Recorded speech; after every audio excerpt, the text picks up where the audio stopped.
There's a lot to discuss this week with the president's coronavirus diagnosis and his return to the White House. Welcome back to our panel. I'll start with you, Sebastian.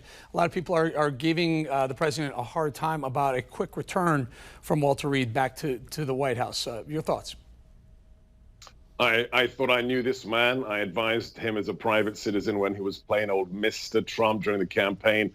I worked for him as his strategist in the White House, and now he's appointed me to a Pentagon board. But even I was shocked. This man is an unstoppable force of nature. The fact that he's 74 years old and he only takes 3 days off at Walter Reed Medical Center and then gets back to the White House is stunning. I went to Walter Reed on Saturday, on Sunday. The atmosphere there was electric with his supporters. That man did more in 3 days in his hospital suite than Joe Biden did for America in 47 years. Ameshia, your thoughts on this? Because a lot of people, they give the president a hard time. If he stayed in the hospital, they would have said he's in bad shape. He comes out early, they say, oh, he's out too early. What are your thoughts?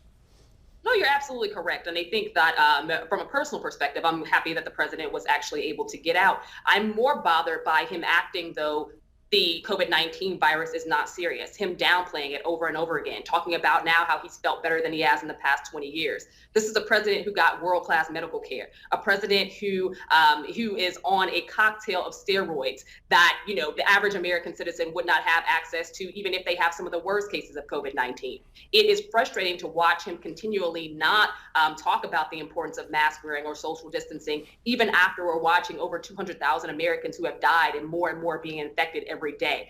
That's the part that bothers me the most. I hope that the president is fine. I hope that his health turns out to be okay, but I cannot forgive him for walking around as though this is the flu or though this is the common cold and everyone can just bounce back, because that's just not the truth. And Shelby, can the American population get over that is what Ameshia points out, that for a very long time, President talked about the coronavirus as the flu, and he's also kind of downplayed it almost as a hoax, but now he's stricken with it, a different story.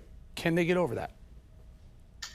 Yeah, I think it really depends on where you are in the country. I think a big focus right now also has to be on this balance of people's civil liberties. And I'm glad that the president is healthy. I do think from the very beginning, he should have been wearing the mask and lead by example, even though personally, I think a lot of this has been overblown.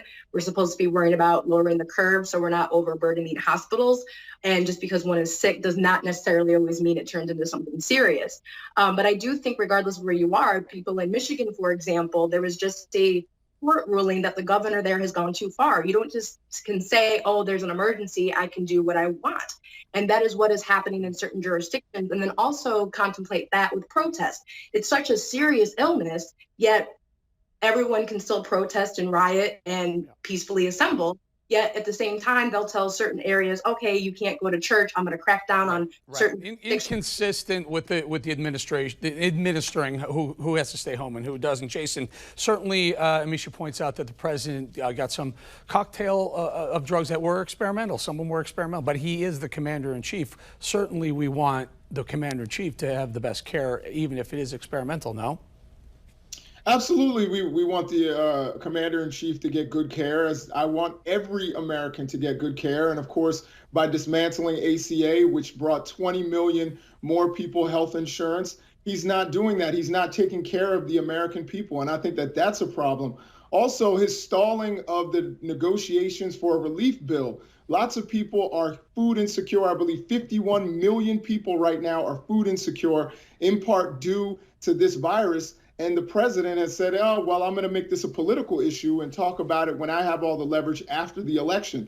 And I think that that's really troubling. That's not putting America first. Also, him telling these lies about the flu and saying that, you know, you get more deaths from the flu than you get from coronavirus, when we know there were 20,000 deaths last year from the flu, from the seasonal flu, and then you get 211,000 from coronavirus. So I think that there are a lot of problematic things that this president has done. He needs to clean up his act.